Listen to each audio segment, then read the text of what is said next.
Hello Avani, यहाँ पर latest और बड़ी अपडेट दी है। अब तो यहाँ पर देश के जाने माने शिक्षक यानी खान सर के द्वारा भी स्पष्ट कह दिया गया है बीएड यहाँ पर अयोग्य रहेगा। जो सुप्रीम कोर्ट ने माना है वही यहाँ पर खान सर ने भी बोला है। यहाँ पर खान सर ने क्या कहा है यहाँ पर वीडियो भी देखेंगे, साथ ही साथ आपको बताने वाले हैं बीएड संगठन के उत्तर प्रदेश के छात्र नेता यानी बीएड संगठन के प्रदेश अध्यक्ष सत्यम पाठक ने अपने ही लाइव आकर के उन्होंने भी खान सर के इस बयान को किस तरीके से कहा है और बीएड अभ्यर्थियों को लेकर के उन्होंने खान सर पर क्या टिप्पणी की यहाँ पर देखने वाले हैं। यानी बीएड अभ्यर्थी खान सर के जवाब को सुनने के बाद कह सकते हैं कि रोने लगे, उनके सामने गिड़गिड़ाने के अलावा कोई ऑप्शन नहीं बचाए।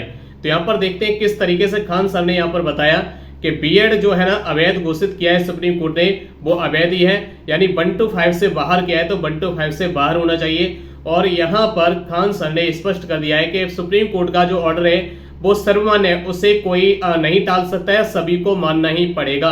ऐसा खान सर ने स्पष्ट कहा है, जोरदार तरीके से कहा है कि जो सुप्रीम कोर्ट का ऑर्डर आया है उसे मानना ही पड़ेगा, कोई उसमें हस्तक्षेप नहीं कर सकते हैं।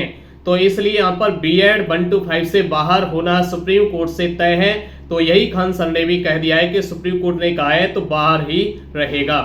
जो है जैसे सुप्रीम कोर्ट का जो डिसीजन आया मैं उसी पा रहा हूँ। सुप्रीम कोर्ट का जो डिसीजन आया है कक्षा 1 से लेकर 5वीं तक के जो अभ्यर्थी हैं, अब वो क्या करें? बीएड का जो मैटर अटका, चूंकि सुप्रीम कोर्ट का डिसीजन उसे भी कोई काट नहीं सकता है सुप्रीम कोर्ट के डिसीजन में। उन्होंने बीएड करके गुनाह कर दिया। अब क्या कह सकते हैं, अचानक से 2 दिन पहले अगर इस तरह से तत्काल कोई फैसले आते हैं, अब चूंकि सुप्रीम कोर्ट के डिसीजन को कोई चुनौती नहीं दे सकता। आपने भी ऑनलाइन माध्यम से बच्चों को पढ़ाया है, ज्वाइनिंग में कहीं ना कहीं से तो दिक्कत आएगी। तो अभी आपको लगता है कि समय है सुधार करने का?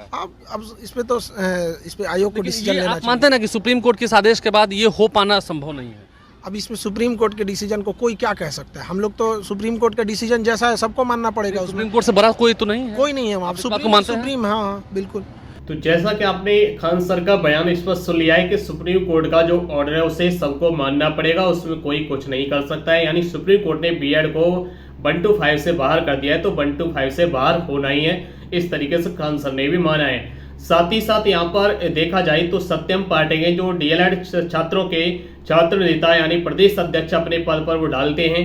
तो इस तरीके से देखा जाए अब उन्होंने किस खान सर को लेकर के लाइव में क्या कहा है उसे भी यहाँ पर सुन लीजिए। नमस्कार दोस्तों, आज देश के एक जाने माने शिक्षक खान सर ने जिस प्रकार से बीएड डिग्री धारकों का साथ छोड़ा है उस पर हम कतई ये उम्मीद उनसे नहीं कर रहे थे। खान सर ने कल राजभवन से निकलते हुए एक बयान जारी किया और आप सबने भी देखा होगा, और उन्होंने ऐसी बातें की जो कम से कम बीएड डिग्री धारकों के लिए कम से कम निगेटिव पक्ष में। खान सर, ये पूरा देश आपका बहुत ज्यादा इज्जत करता है, लेकिन जब बात हितों की हो, जब बात मुद्दों की हो, जब बात सरोकारों की हो, जब बात बीएड के छात्रों की हो, तो माफ करिएगा, आपसे इस प्रकार की उम्मीद नहीं थी। अब बहुत सारे लोग कहेंगे कि खान सर ने क्या बयान दिया और क्या चर्चा की।